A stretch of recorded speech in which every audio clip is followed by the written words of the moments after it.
do know that there's going to be a huge recession when Donald Trump becomes president, right? It's not because of Donald Trump. It's not because of his policies. The spin has started. Let's hear it. He hasn't been running the country the last 4 years. It's because the Democrats have been printing money, getting in debt, careless spending, giving out money to Ukraine, all these other countries.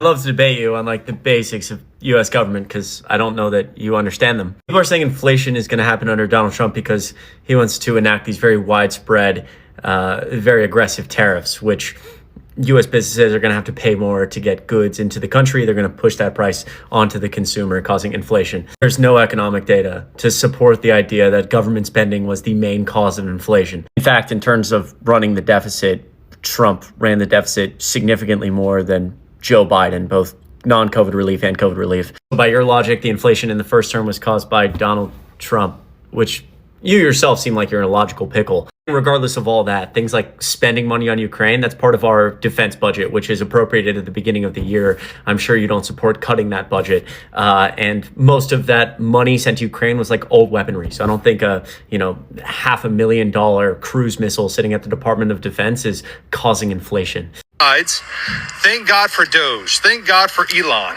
Thank God for Vivek.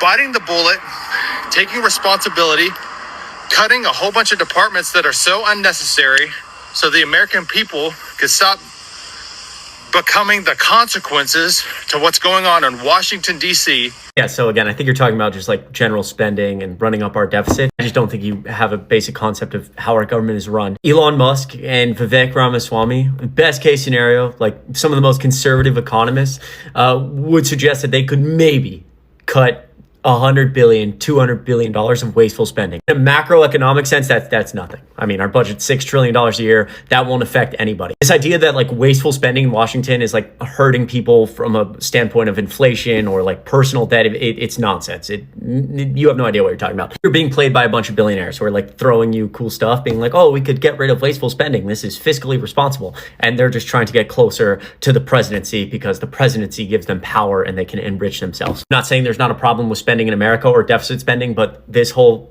spiel right here is nonsensical. We should debate.